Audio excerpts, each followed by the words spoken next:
su Biblia en el día de hoy porque vamos a estar abriendo la palabra en Filipenses capítulo 1, por favor. Vamos a leer unos versículos. Filipenses capítulo 1 y después vamos a poner algunas fotografías para que ustedes puedan también gozarse, ¿no? Juntamente con nosotros de todo lo que el Señor está haciendo. Filipenses capítulo 1, hermanos, ¿lo tienen? Si me dan los monitores, se lo agradezco. Aleluya. Filipenses capítulo 1 es una carta que Pablo la escribió desde la prisión en Roma. Él estaba físicamente privado de libertad, sin embargo su espíritu, su alma estaba más libre que nunca. Porque nos pueden encarcelar, pero lo que no pueden encarcelar es nuestra alma, nuestro espíritu y nuestro corazón. Independientemente de las circunstancias, hoy hablaremos de ellas, nosotros sabemos que en todas las cosas de la vida somos más que vencedores. Amén. Por medio de aquel que nos amó, es decir, de nuestro Señor Jesucristo. Dice Filipenses capítulo 1 a partir del verso 3. Doy gracias a mi Dios siempre que me acuerdo de vosotros. Siempre en todas mis oraciones, rogando con gozo por todos vosotros, por vuestra comunión en el Evangelio desde el primer día hasta ahora. Y dice el versículo 6, estando persuadido de esto, que el que comenzó en vosotros la buena obra, la perfeccionará hasta el día de Jesucristo. Quiero que lean conmigo el versículo 6 en alta voz, por favor.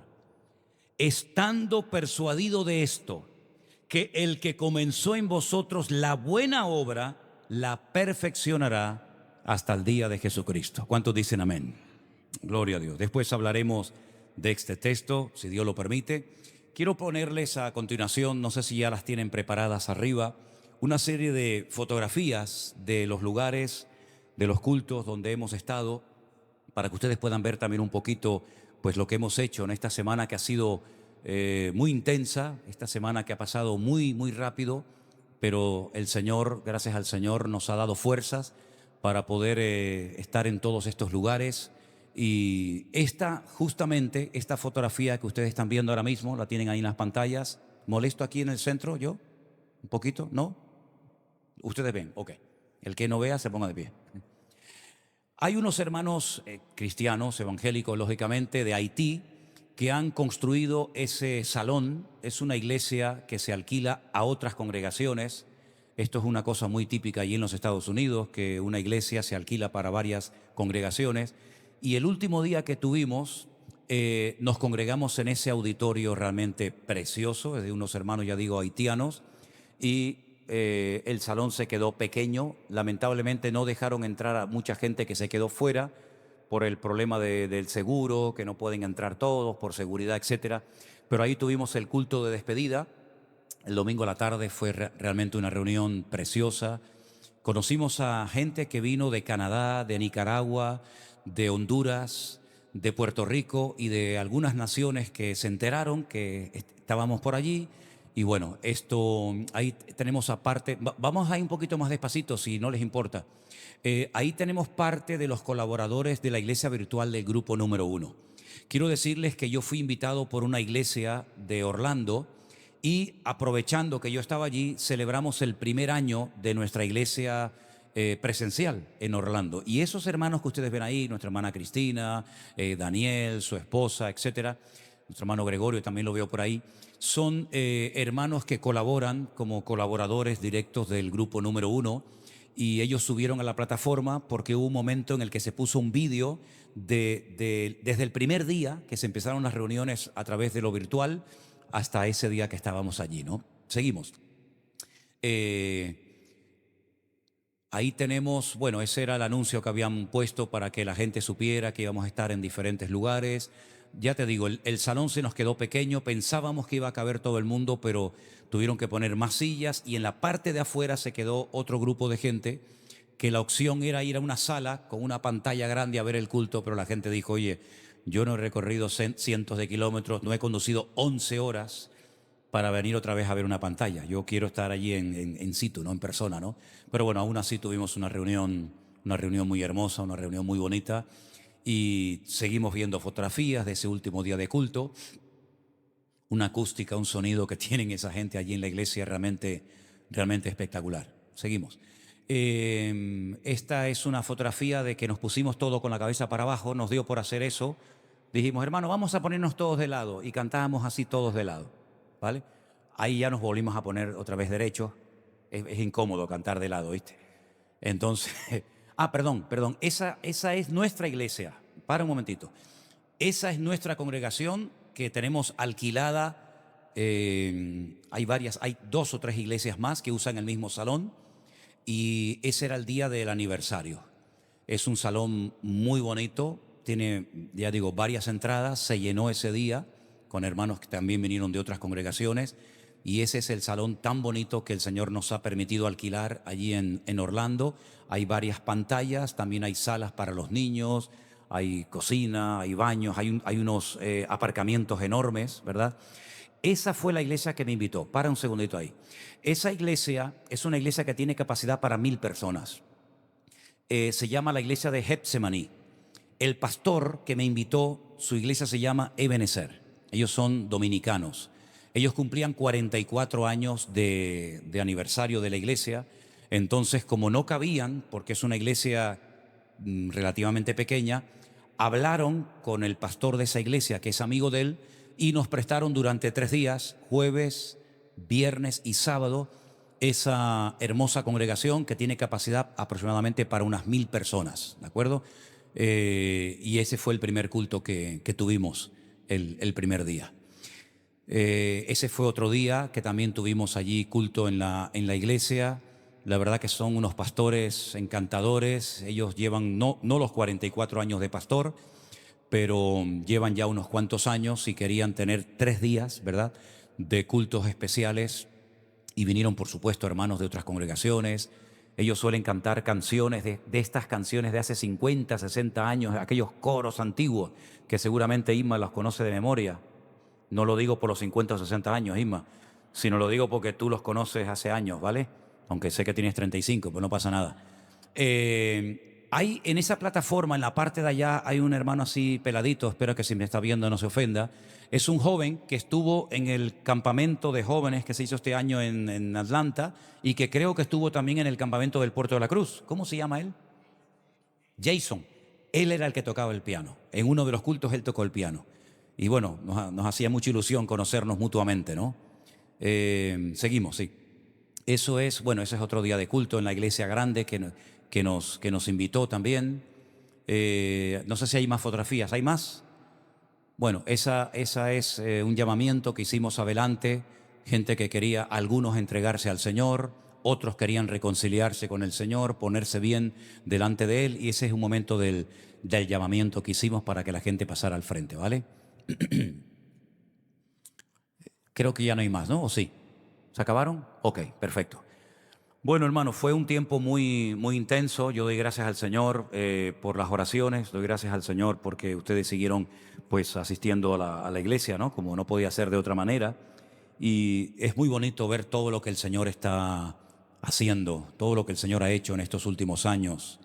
La verdad es que nos sorprende muchísimo cuando vino por ejemplo una madre, creo que una madre, una hija y alguien más, habían conducido 11 horas en coche. Eso aquí en Canarias es impensable. En 11 horas te recorres el archipiélago canario y te caes al agua 3 veces, ¿no?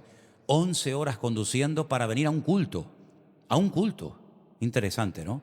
Y 11 horas para volver otra vez a su casa. Tremendo, un esfuerzo que hace la gente, increíble. Una hermana se enteró a última hora, una hermana cubana que vive en la ciudad de Toronto, en Canadá, y compró su billete de avión, se vino solamente a ese culto del domingo a la tarde, y así podríamos contarles un montón de testimonios de familias enteras que conocieron al Señor en este tiempo. Por eso yo siempre digo que una de las cosas que tenemos que tener en nuestra vida permanentemente es gratitud. ¿Se acuerdan ustedes aquel famoso cartelito que muchos de nosotros hicimos durante los días del confinamiento? ¿Qué decía? Prohibido quejarse. No lo tires, no lo tires, míralo de vez en cuando, recuerda lo que dijimos en aquellos días, porque el ser humano, parece mentira, tiene siempre como una tendencia a quejarse, ¿verdad? Siempre parece que hay un motivo para estar triste o para quejarnos o para lamentarnos.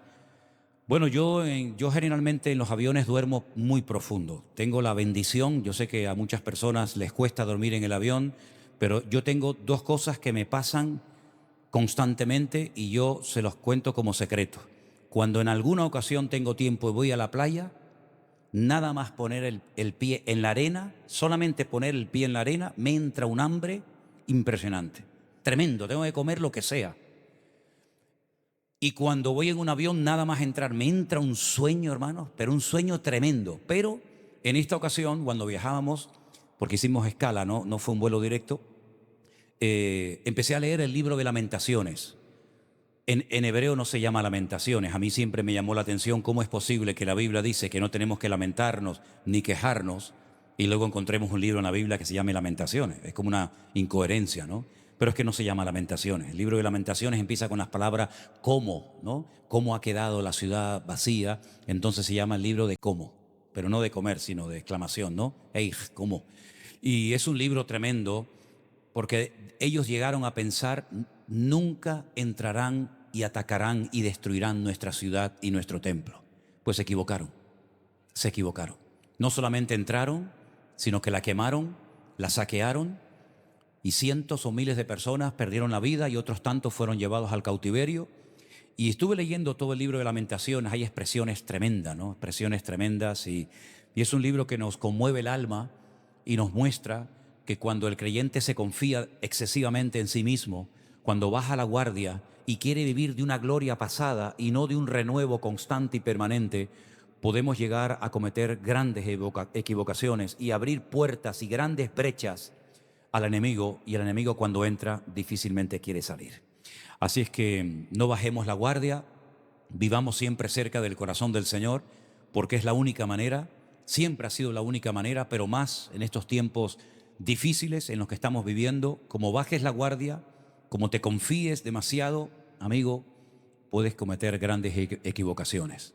El texto que leíamos en esta tarde, quiero volver a leerlo porque es muy interesante la declaración, la confesión de fe que el apóstol Pablo hace aquí a los filipenses.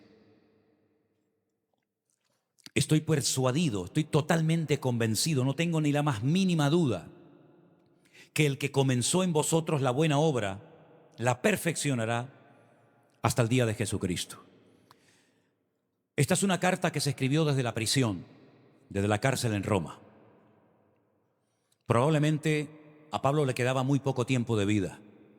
Sin embargo, es curioso, yo sé que lo saben, solamente se lo recuerdo, que el apóstol Pablo, la palabra que más utiliza y repite a lo largo de la carta de los filipenses es la palabra gozo. Incluso habla de regocijarnos en el Señor siempre. Otra vez os digo, regocijaos en el Señor siempre. Es una carta breve, pero muy bonita. Y además a nosotros, yo creo que nos tiene que tocar y bendecir especialmente. ¿Saben por qué?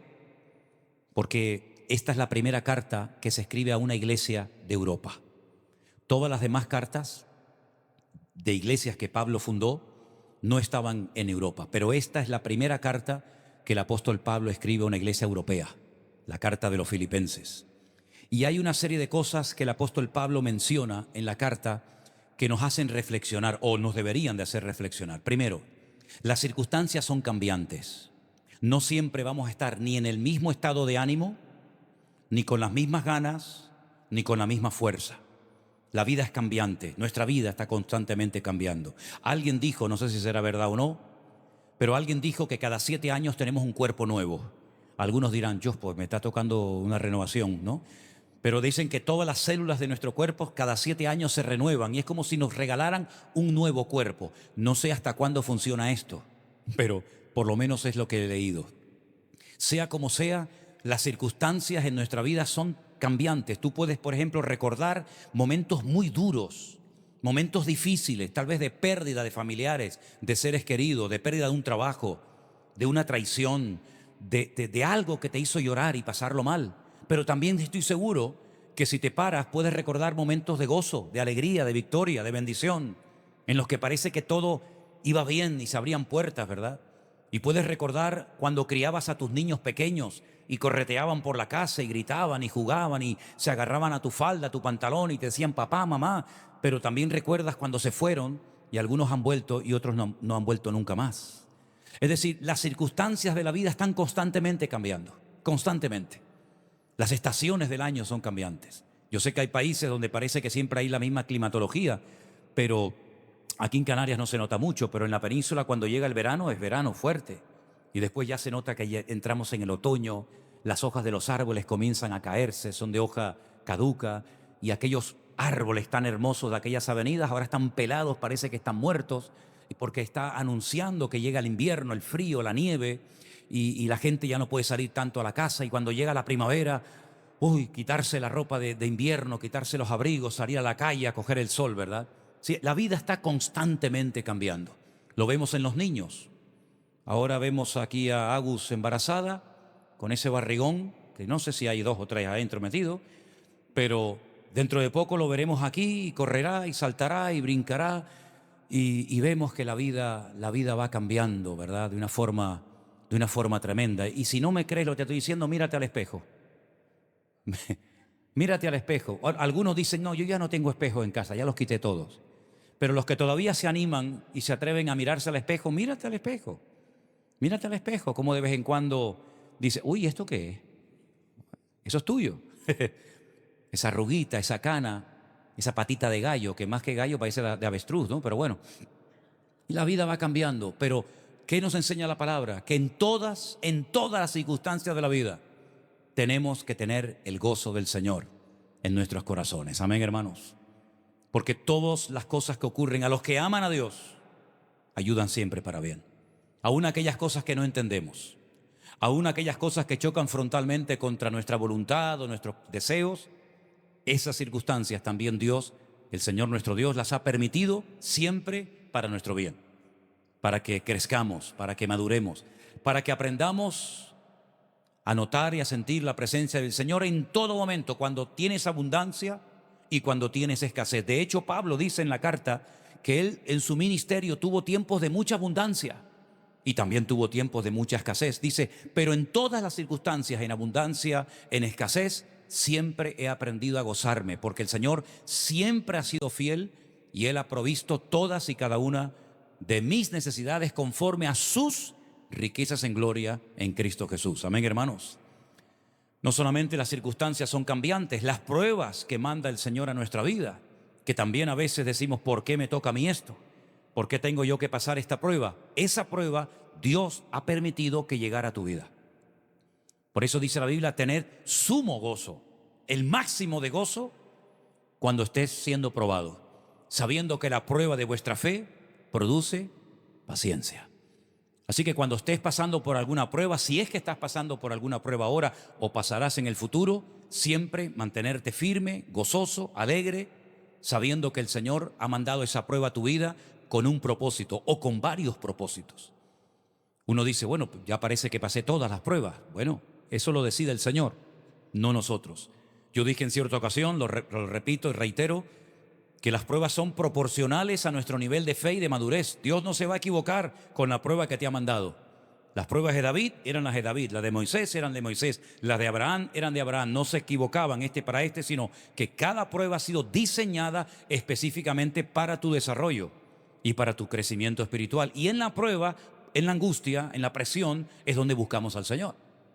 De hecho, hay un altísimo porcentaje. Alguien hace tiempo hizo una estadística y dijo que más del 75%, es una cifra muy alta, más del 75% de la gente que se atrevió en un día a venir a una iglesia evangélica, sin conocer tal vez a nadie, o aceptando una invitación de alguien, fue porque en el fondo de su corazón, en su vida, había una necesidad, sea física, sea económica, sea matrimonial o de la índole que sea. En otras palabras, no solamente nos gozamos en las circunstancias, sino también en las pruebas que el Señor envía a nuestras vidas. Y Dios nos habla por las circunstancias y también por medio de las pruebas. ¿Cuántos dicen amén?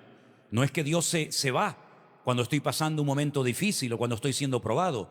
No es que Dios dice, la prueba consiste en estar solo, yo te abandono durante un par de semanas. No, no, no. Al contrario, cuanto más está el Señor a nuestro lado, es cuando estamos siendo probados, cuando estamos pasando por el fuego de la prueba, para que nuestra fe sea probada, que es mucho más preciosa que el oro, pero sí o sí para que sea una fe buena, estable, madura, robusta, tiene que ser probada por el fuego de la prueba. Pero siempre cuando salimos de esa prueba, siempre saldremos mucho mejor de lo que entramos a ella. Amén, hermanos. Gloria a Dios. La primera prueba, por ejemplo, que pasó a Abraham fue dejarlo todo. Ya empezó alto el Señor, ya empezó fuerte, ¿no? Esa sería para nosotros a lo mejor la última. Para Abraham fue la primera, déjalo todo. Tierra, padre, madre, herencia, amigos, todo, déjalo todo y sal de este país a la tierra que yo te mostraré. Una prueba tremenda, ¿eh? Repito, parece que para uno sería la última. Sin embargo, así empezó el Señor, con una prueba muy fuerte. Si la superaba, vendría otra, y después vendría otra, y después vendría otra. Si no aprobaba la primera, difícilmente aprobaría la segunda. Es más, tendría que repetirla hasta que la aprobara con buena nota. Y vemos que Abraham fue probado en muchas cosas, como también el Señor Jesucristo, dice la Biblia, que fue probado en todo. Y aunque era hijo, por lo que padeció, aprendió obediencia. Siempre aprendemos algo cuando sufrimos y lloramos en la vida.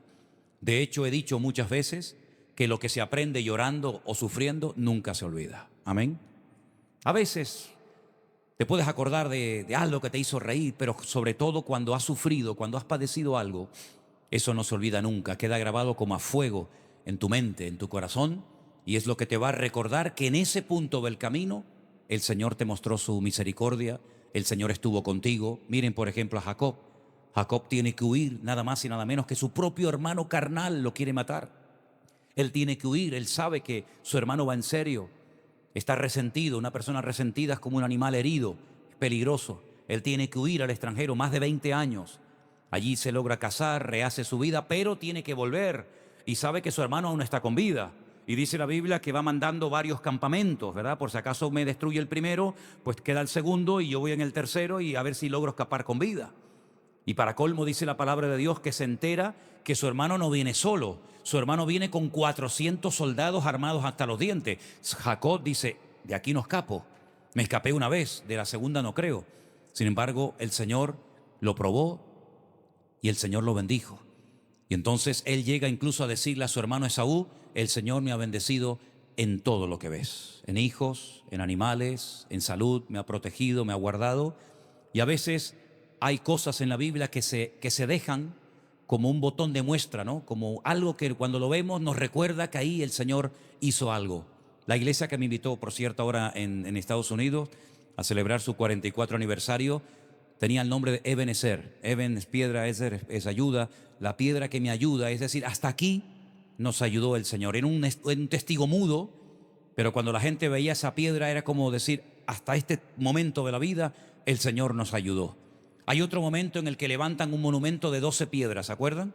Cuando van a salir ya de las aguas del río Jordán, Josué les dice un momento, antes de que las aguas se vuelvan a cerrar y nunca más se vuelvan a abrir, saquen 12 grandes piedras, una por cada familia, una por cada tribu, pónganla una encima de la otra y ahora crucen el río Jordán, para que el día de mañana, cuando alguien pregunte, ¿y esto qué es? Dice, esto es un monumento conmemorativo. Estas aguas se abrieron milagrosamente para que nuestros antepasados pudieran pasar por tierra seca rumbo a la tierra de Canaán, a la tierra prometida. Y estas piedras, aunque no hablan, son un testigo mudo. Cuando las veamos, recordaremos un milagro que el Señor ha hecho en nuestra vida. Me llama mucho la atención que hay un momento en el que el apóstol Pablo ya estaba un poquito cansado de tanta crítica, de tanta persecución, de si tú te robaste el dinero, que si eres un verdadero apóstol, que si no es un verdadero apóstol, que si tu evangelio es de mentira, que si tu evangelio no sé qué. Llegó un momento en el que dijo, a partir de ahora, por favor, que nadie me siga causando molestias. Y dice, porque yo traigo en mi cuerpo las marcas de Cristo. Qué tremendo, ¿no? Él podía enseñar su espalda, su cuerpo lleno de cicatrices, de latigazos, de pedradas, ¿verdad? De todas las torturas que padeció, como diciendo, yo traigo en mi cuerpo las marcas de Cristo, ¿no?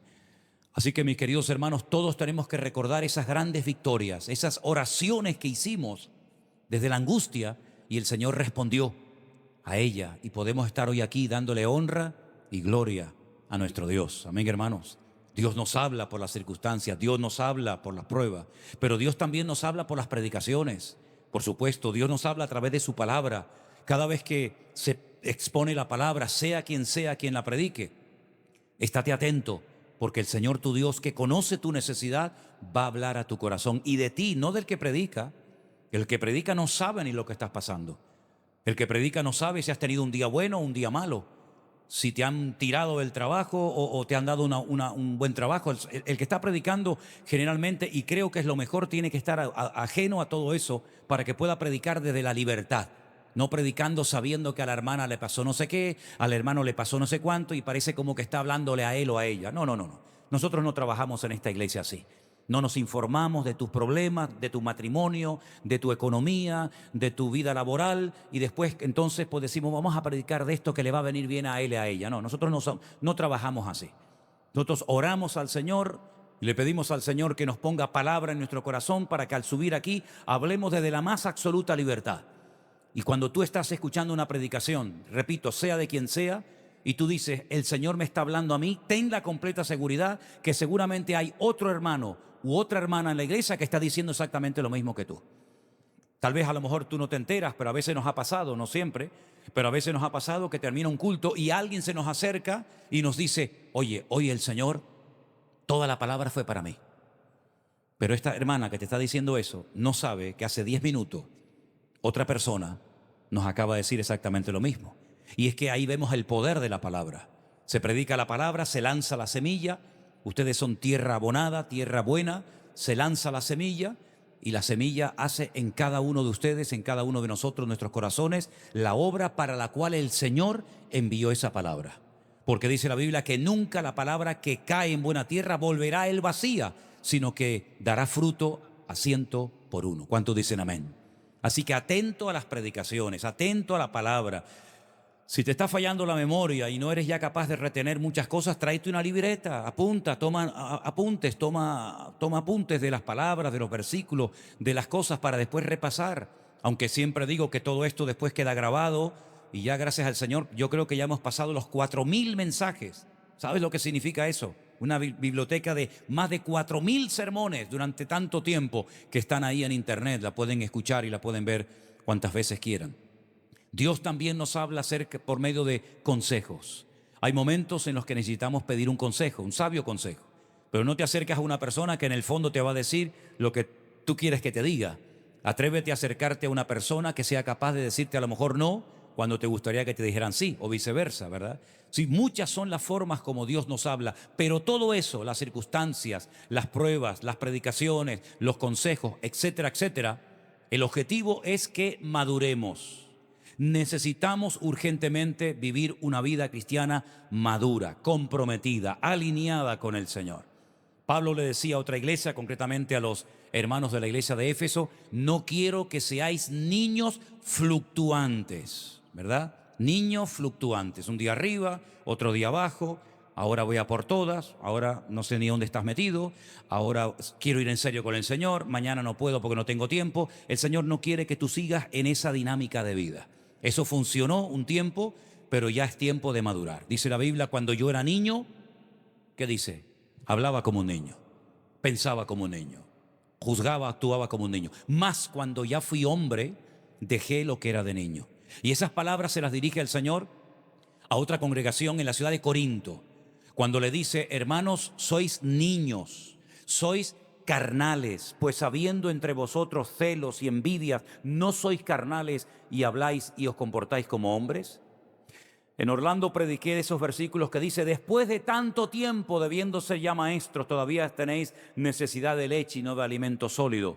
Y os habéis hecho tardos para oír, de tal manera que me resulta difícil explicarles muchas cosas. Y me venía a la mente cuando estudiaba ese versículo, que os habéis hecho tardos para oír, me venía inmediatamente ese versículo de Santiago que dice, todo hombre sea pronto para oír y tardo para hablar. Estos invirtieron el orden, lo hicieron al revés. En vez de ser tardos para hablar, se hicieron tardos para oír. Y la palabra del Señor nos dice que tenemos que tener siempre los oídos bien abiertos y afinados a lo que el Espíritu Santo le está diciendo a la iglesia. 7 veces lo dice. El que tiene oídos para oír, oiga obedezca, también se podría haber traducido, lo que el Espíritu Santo le está diciendo a la iglesia. En otras palabras, el objetivo que el Señor se ha propuesto contigo es no parar de obrar, de perfeccionarte, de moldearte, de tratarte, para que llegues a ser un cristiano tremendamente maduro y puedas bendecir y puedas ayudar a otras personas y no estar siempre mendigando que me ayuden, mendigando que me den algo, sino ya en un nivel superior, dando a los demás, ocupado en atender a los demás y no tanto en uno mismo. Ahora bien, hay varias, por así decirlo, secretos que no son realmente secretos, son como principios elementales que Pablo puso siempre en práctica en su vida, que yo creo que nos vendría muy bien recordar. Pablo, a lo largo de la carta, enseña a gozarse en el Señor. Hay un versículo por ahí que ustedes lo conocen, que dice: el gozo del Señor es más fuerte. El gozo del Señor es nuestra fortaleza. Es nuestra fortaleza el gozo, ¿sí o no? Entonces, ¿por qué hay muchos cristianos que están tan débiles? Porque si el gozo produce fortaleza, el no gozo produce debilidad. Entonces, si tú quieres estar fuerte en el Señor, tienes que aprender a gozarte en las circunstancias, en las pruebas, en todo momento y en todo lugar. Recuerden que esta carta Pablo la escribe desde la cárcel. No está viajando por Europa, visitando iglesias, abriendo congregaciones, ministrando a multitudes. No, está preso solo en una cárcel en Roma, donde incluso algunos compañeros de ministerio le han causado grandes problemas, donde otros lo han abandonado y donde la primera vez que lo sacan a hacerle un juicio, digamos una toma de contacto, un careo, dice: ninguno estuvo a mi lado. Dice: pero el Señor sí estuvo a mi lado. Amén. El Señor estuvo a mi lado y me dio fuerzas y pude cumplir con la palabra. Y saben, hay un momento en la carta que él escribe a los filipenses que dice algo muy interesante. Él emplea, digamos, como un término militar que era muy conocido y usado por los soldados romanos, por las legiones de su época. Y él dice: hermanos, quiero que sepáis que aunque estoy en la cárcel, no estáis tristes, porque todas las cosas que me han sucedido han redundado para el progreso del Evangelio. Y esa palabra, el progreso del Evangelio, hace referencia a una legión romana que va a base de machete, ¿verdad? Y a base de espada, abriéndose camino, conquistando el terreno. En otras palabras, estoy en la cárcel, pero sigo predicando. Estoy en la cárcel, pero sigo cantando y alabando al Señor.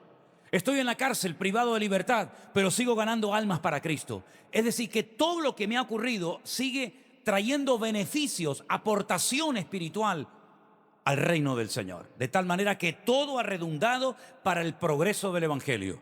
Es decir, si él en esas circunstancias vio que todo era para el avance y el progreso del Evangelio, cuánto más los que estaban fuera gozando de libertad en el Señor. Así que aprender a gozarnos en el Señor. No salió la cosa como pensaba. Bueno, gloria a Dios. Algunos dirán: pero cuesta. Digo: no, ya lo sé, pero gloria a Dios.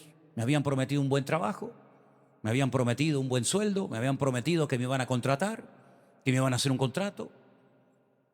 Y resulta que cuando llegué, dice: yo no te ofrecí nada. ¿Cómo que no? Si usted me dijo la semana. No. ¿Y ahora qué hago?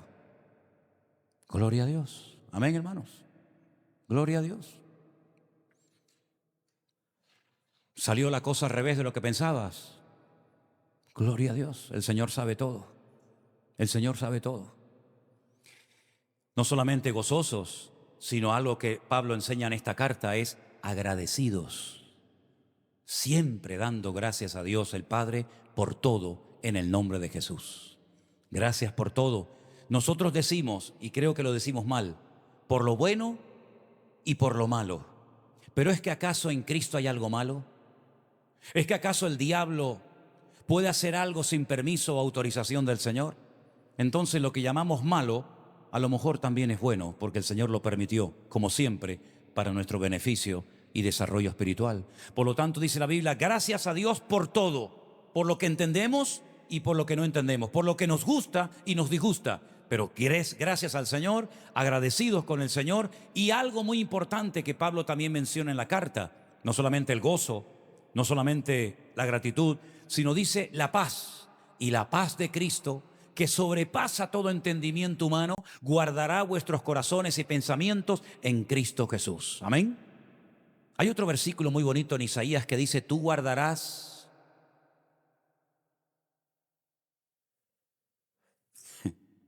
Eso es. Tú guardarás en completa paz. En hebreo dice paz, paz, ¿verdad?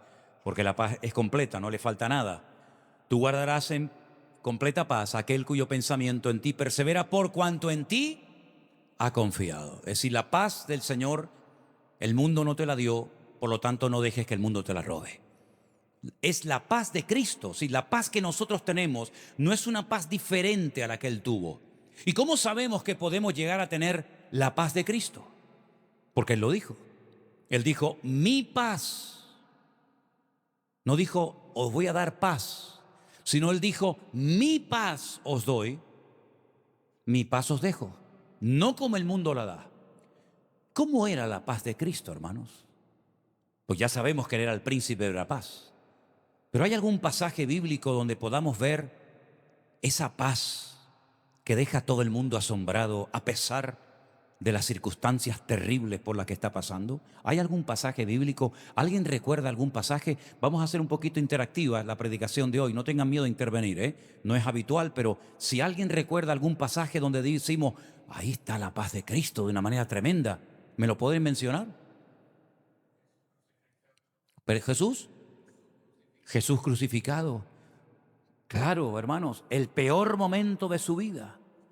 Pero en ningún momento lo vemos desesperado, gritando, pidiendo socorro, pidiendo auxilio. Incluso sabemos que Él podía bajarse de la cruz, ¿se acuerdan?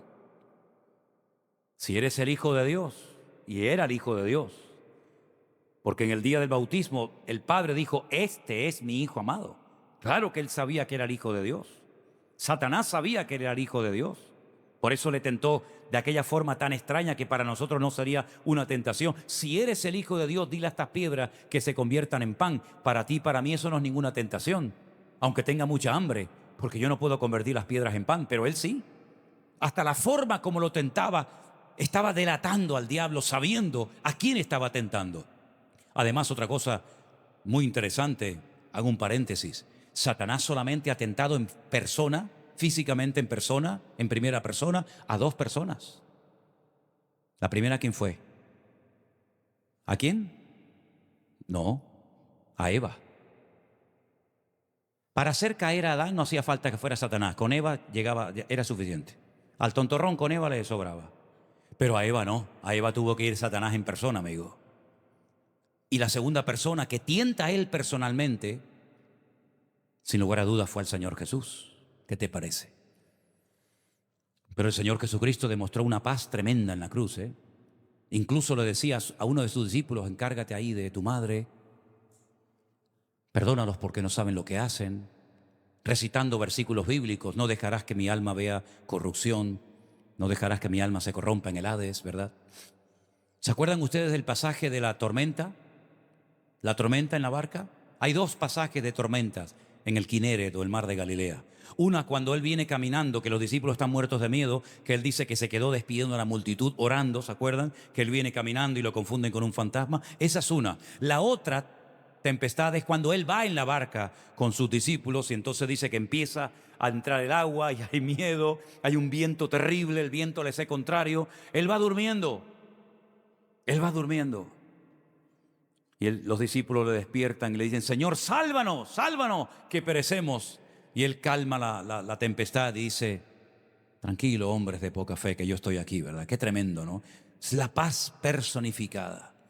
Lo quieren matar en Nazaret, termina de predicar en la sinagoga, lo agarran, lo llevan a un barranco tremendo que hemos estado allí en varias ocasiones en Nazaret, lo quieren despeñar y dice que Él tranquilamente se mete por en medio de ellos, coge y se va. Increíble, una paz permanente siempre, ante la crítica, ante la presión, ante la calumnia, tú eres hijo de Belcebú, etcétera, etcétera, una paz tremenda. Pues esa paz de Cristo que lo caracterizó durante todo su ministerio es la que tú y yo podemos y debemos de tener.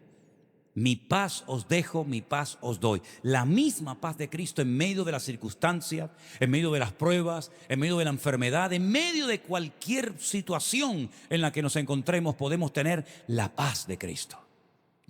Yo le doy gracias al Señor porque si hay momentos en los que he sentido de su paz, es en los aviones. Yo sé que hay gente que tiene pánico a volar, pero repito, yo es que me quedo frito en el avión.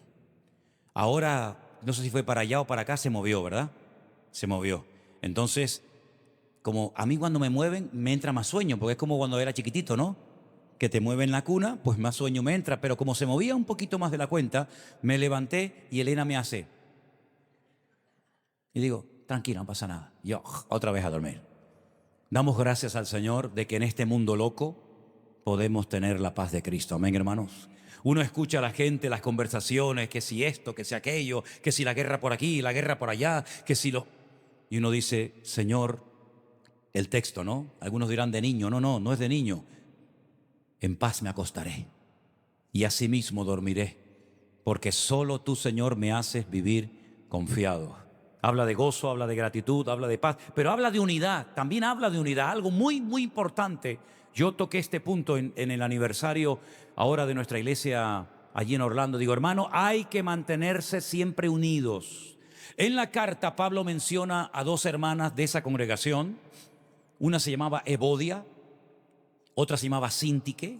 Y él dice, ruego a Evodia y a Síntique que sean de un mismo sentir en el Señor. Fíjate, un hombre condenado a muerte, un hombre preso, un hombre con tanto sufrimiento, pero a él le viene a la cabeza, él sabe que en la iglesia de Filipo hay un par de hermanas que no sé lo que ha pasado, no sé lo que ha sucedido, pero Pablo sabe y dice, yo les ruego por favor a Evodia y a Síntique que mantengan la unidad, que sean de un mismo sentir.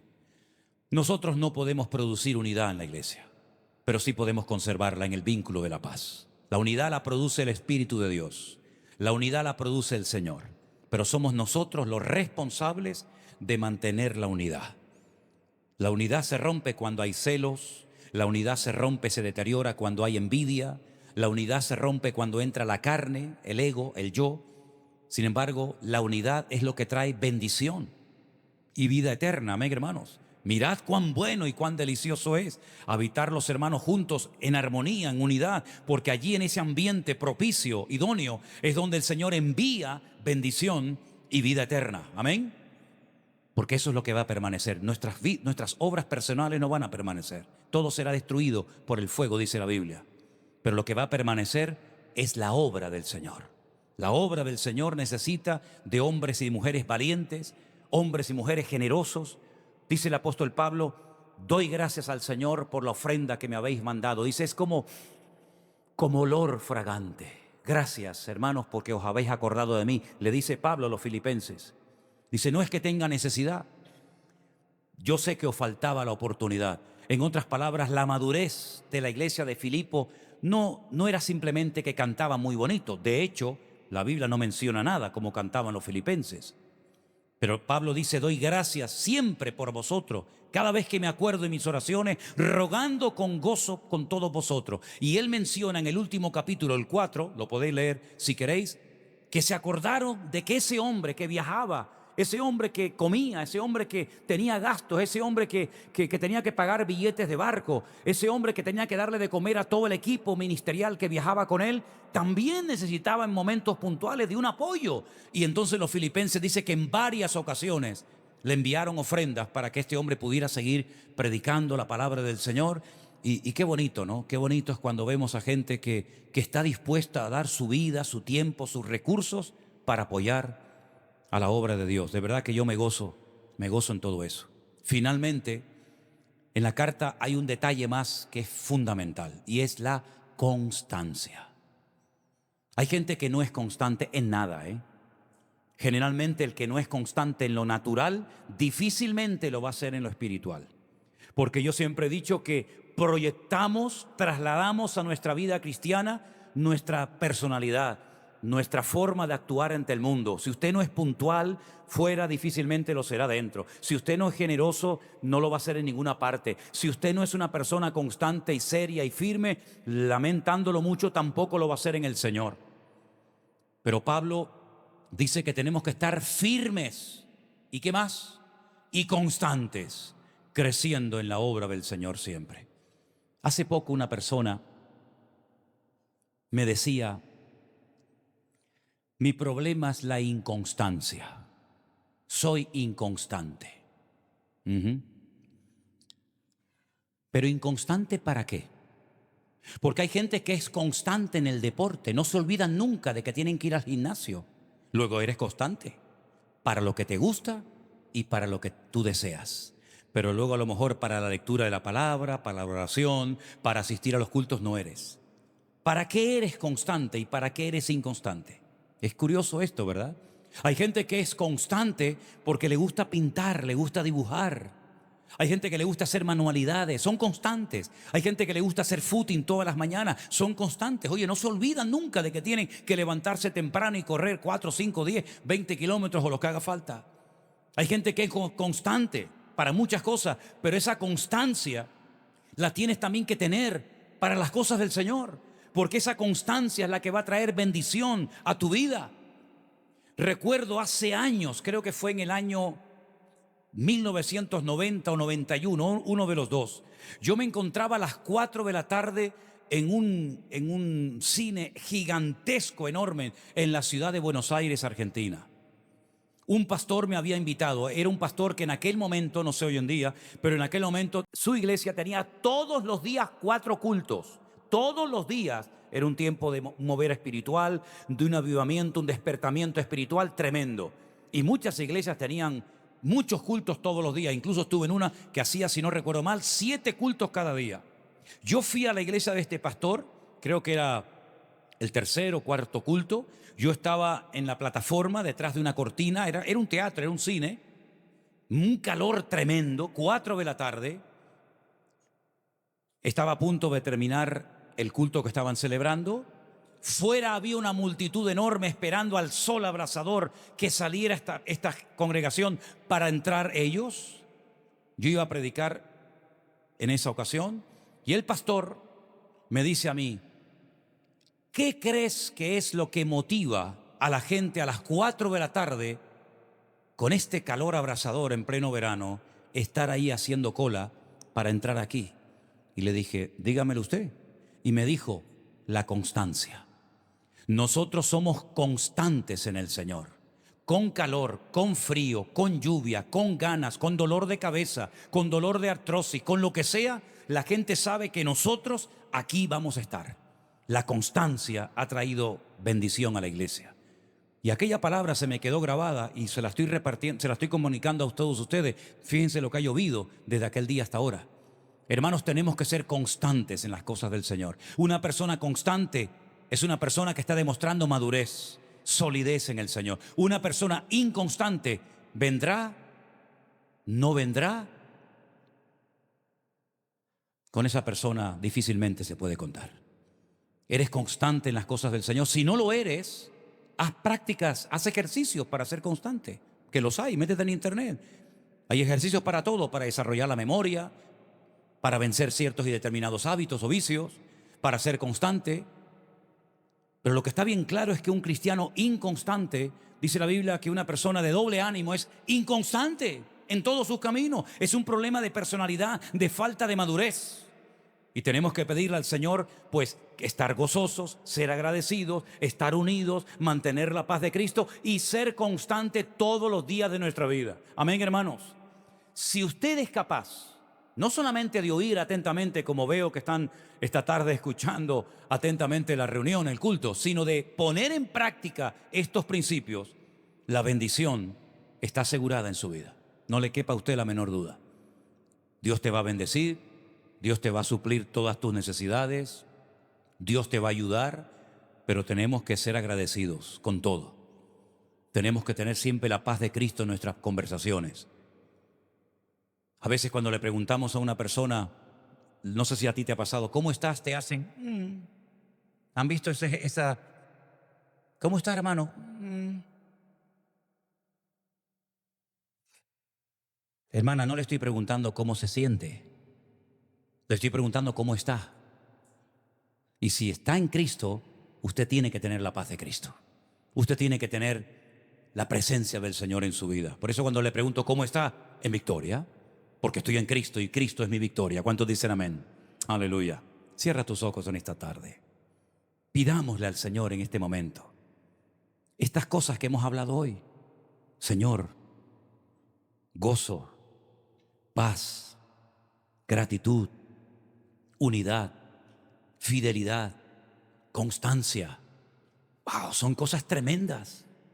Son cosas que nos van a ayudar mucho para crecer, para madurar, para poder servir al Señor en su reino con efectividad.